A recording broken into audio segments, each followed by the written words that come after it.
Good morning, boys and girls. Hey, this is Miss Drury. We are going to be reading chapters 5 and 6 of the book today. As y'all probably know by now, Sadako's little secret is no longer a secret anymore, and it's actually a pretty big secret. She is sick. She is in the hospital, and she is just hoping that, everything turns out okay. So, the name of the book has 1,000 paper cranes in it. And so what you're going to notice is that they will start to explain why that's so important in the book. So I'm just going to kind of hold the camera like this, and just so you guys can follow along at home. And those of you that are at school, you guys need to be getting your books out and following along with me. And so we're going to start with chapter 5, The Golden Crane. The next morning, Sadako woke up slowly. She listened for the familiar sounds of her mother making breakfast, but there were only the new and different sounds of a hospital. Sadako sighed. She had hoped that yesterday was just a bad dream. It was even more real when Nurse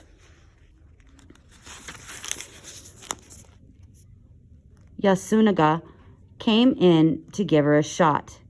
Getting shots is a part of being in the hospital, the plump nurse said briskly. You'll get used to it.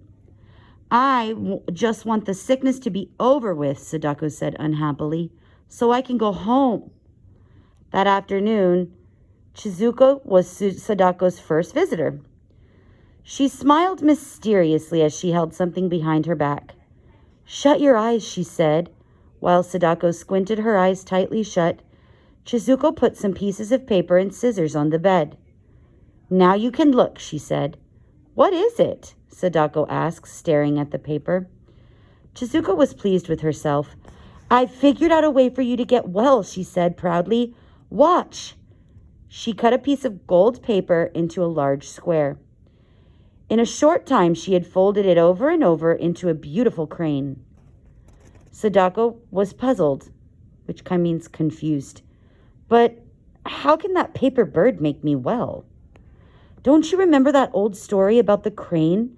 Chizuko asked. It's supposed to live for 1,000 years.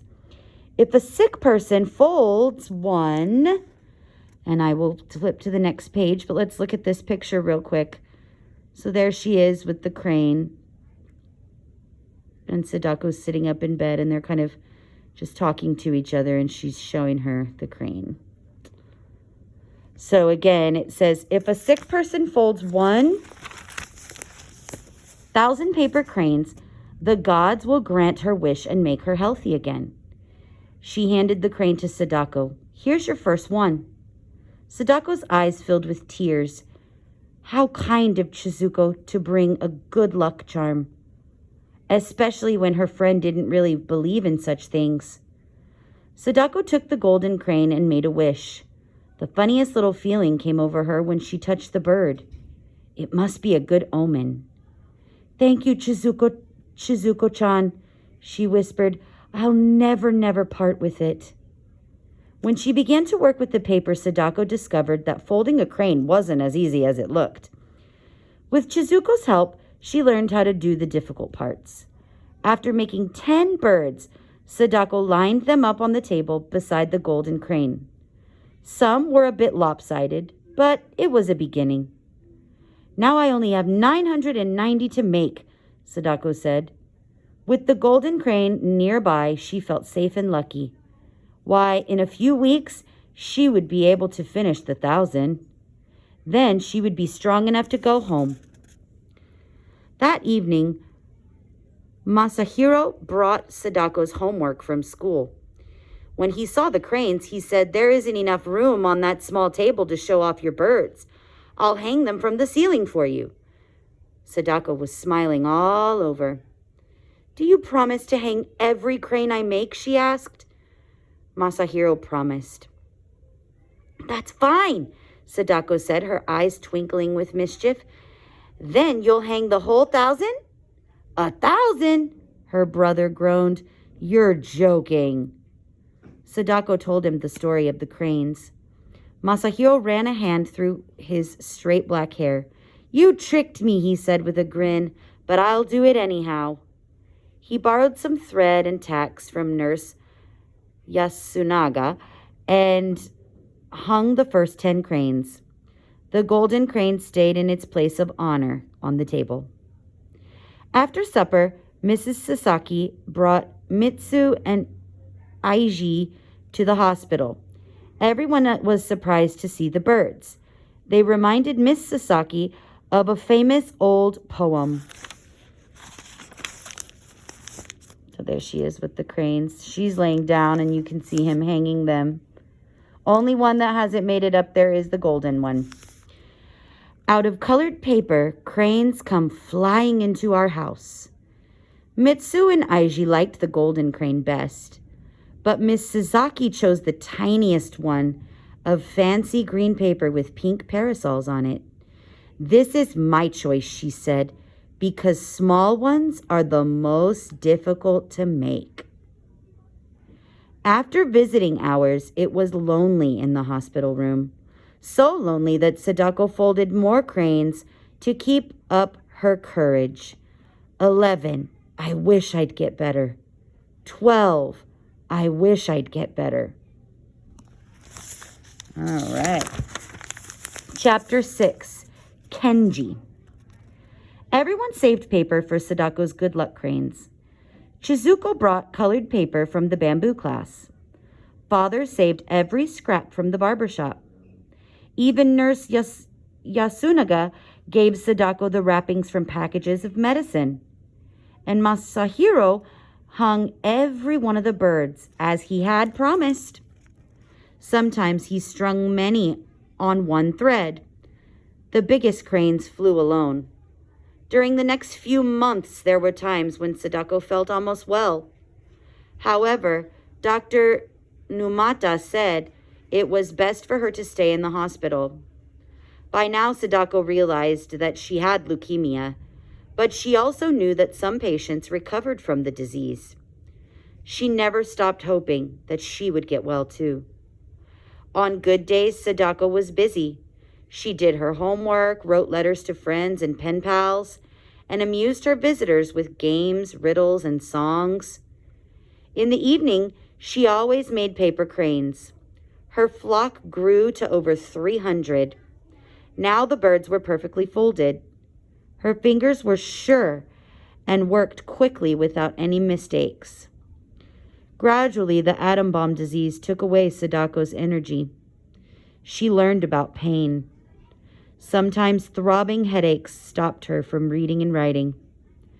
At other times, her bones seemed to be on fire, and more dizzy spells sent Sadako into deep blackness. Often, she was too weak to do anything but sit by the window and look longingly at the maple tree in the courtyard.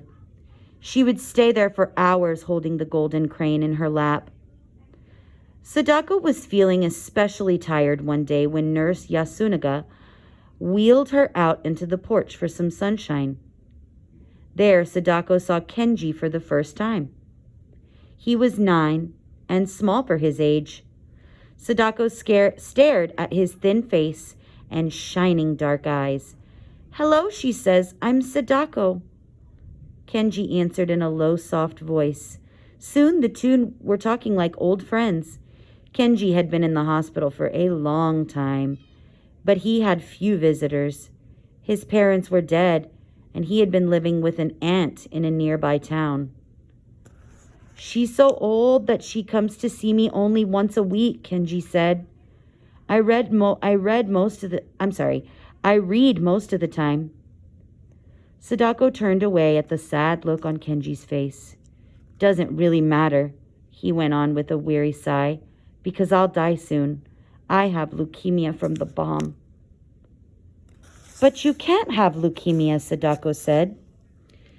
Okay, so there they are out on the little porch, and you can see them talking. They're in their wheelchairs. And he really does kind of look sad, right? And I mean, I think I'd be pretty sad too if I was in the hospital sick, right? quickly. You weren't even born then. That wasn't important, Kenji said. The poison was in my mother's body and I got it from her. Sadako wanted so much to comfort him, but she didn't know what to say. Then she remembered the cranes. You can make paper cranes like I do, she said, so that a miracle can happen.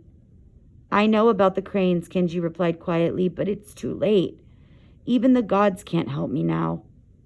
Just then, Nurse Yasunaga came out onto the porch. Kenji, she said sternly, how do you know such things? He gave her a sharp look. I just know, he said, and besides, I can read my blood count on the chart. Every day it gets worse. The nurse was flustered. What a talker, she said. You are tiring yourself. And she wheeled Kenji inside. Back in her room, Sadako was thoughtful. She tried to imagine what it would be like to be ill and have no family. Kenji was brave, that's all. She made a big crane out of her prettiest paper and sent it across the hall to his room. Perhaps it would bring him luck. Then she folded more birds for her flock. 398, 399. One day, Kenji didn't appear on the porch. Late that night, Sadako heard the rumble of a bed being rolled down the hall. Nurse Yasunaga came in to tell her that Kenji had died. Sadako turned to the wall and let the tears come.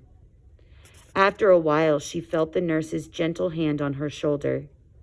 Let's sit by the window and talk, Nurse Yasunaga said in a kindly voice. When Sadako finally stopped sobbing, she looked out at the moonlit sky. Do you think Kenji is up there on a star island? Wherever he is, I'm sure that he is happy now, the nurse said. He has shed that tired, sick body, and his spirit is free. Sadako was quiet, listening to the leaves on the maple tree rustle in the wind.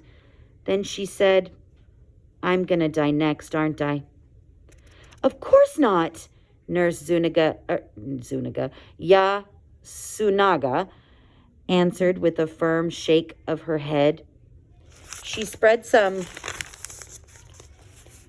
colored paper on Sadako's bed. Come and let me see you fold another paper crane before you go to sleep. After you finish 1,000 birds, you'll live to be an old, old lady. Sadako tried hard to believe that. She carefully folded cranes and made the same wish. 463, 464. Okay, and there she is, standing looking out the window with the nurse. It's kind of dark, right? Because this part of the story is not all that fun, but we do know that people do have sickness and they do get sick, and many recover, and some pass away. And death is never easy, but it is something that we have to deal with, and we can just hope that Sadako will pull through. But we'll have to see, in the next chapters. So the next thing that you would be doing is you will be answering the questions on your Google form. And these are for chapters 5 and 6. And then after you do that, there is a instructional video on how to make a paper crane.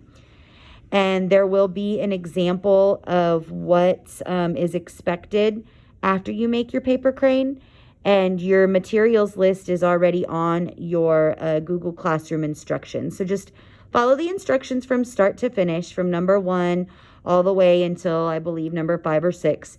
And just make sure that you do them in that order, because we place them in that order for a reason, okay? All right. Hopefully you enjoy your day. Stay safe. I know there's going to be some thunderstorms. So, have a good day, and we'll talk to you tomorrow. Bye-bye.